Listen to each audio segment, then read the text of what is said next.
Hey, this is Mary from Camaj Fiber Arts, and today we are going to be reviewing and showing you the large Caydo electric yarn winder. Let's get up close and see what's in this box.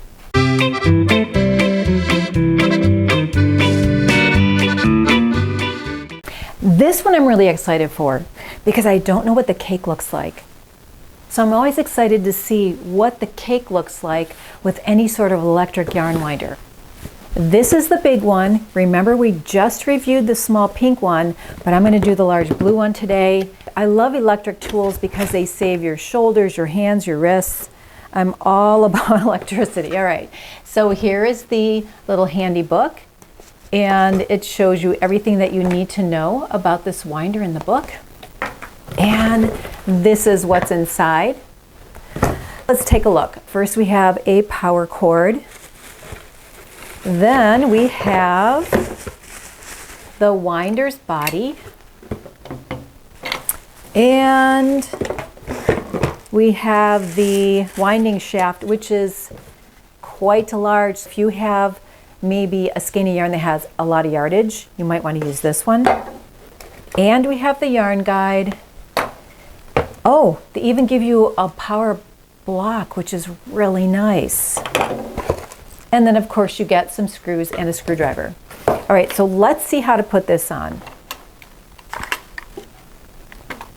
If you can see those little grooves in here, and then there's little tabs on here, you're going to line those up and just give it a little twist, and it's on. This thing is really big. Let's take a look at it next to the pink one.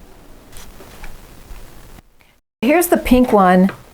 And here is the blue one. Can you see the difference in size? I mean, even in the body, it's much bigger, so maybe it has more power. We'll see.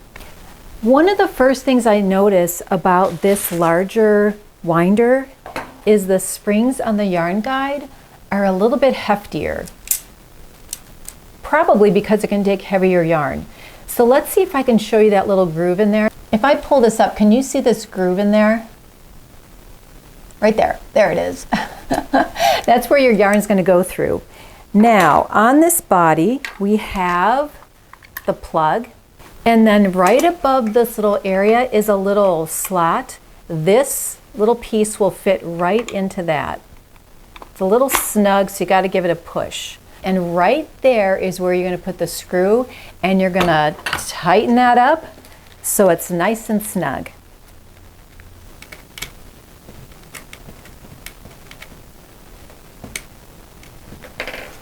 Okay, it looks like we're ready to go. So let's move this stuff out of the way.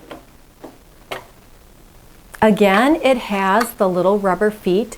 So when you put this on the table, it has a little friction and grip. And on the bottom of the table grip, it also has a little rubber part that also helps with the gription. So let's go ahead and put this on the side of the table.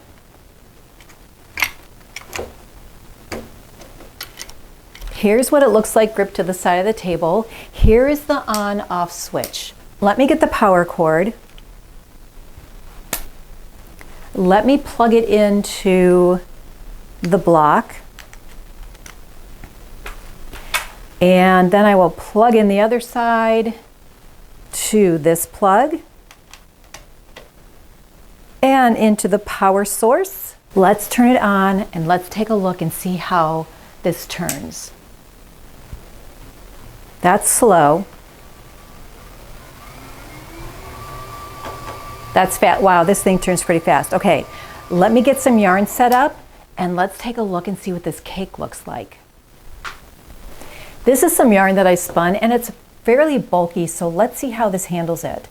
Now, you could thread this through the bottom and then through this one and these two, but I'm winding from a Swift, and I want it to go straight on this way. I lowered the Swift, so this is sort of even with all of this, right? So it doesn't get stuck on those hooks. I'm going to put it through the yarn guide first on this side. I'm going to lift up this little piece and put it through the guide that's in there.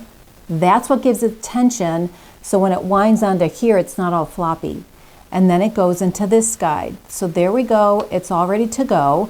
Now here's a little trick. I'm going to put a knot in the end of the yarn, just like that. This one is a little different than the pink one, where the pink one had the slot up here. These slots are on the base. I'm going to slip it into the slot here and slip it into the slot on this side. All right, so it's all in. Let's go ahead and turn this on and take a look and see what happens. So we're going to start slow.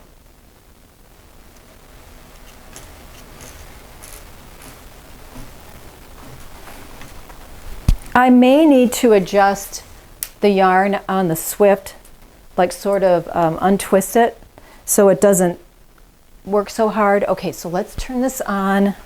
Let's turn it on a little bit higher.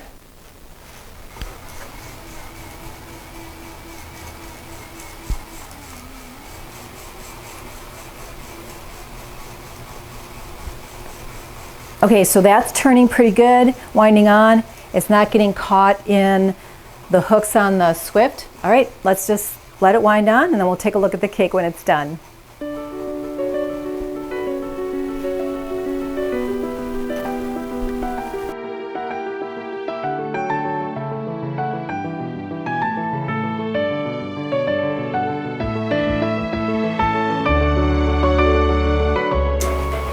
All right, we're all set.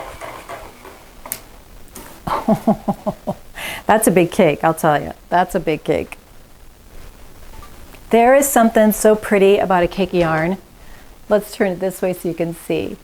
That is so pretty, I love that. Okay, so let's see what happens when we take it off. So when I pull it off, the bottom is going to be right here. There's your center pull ball.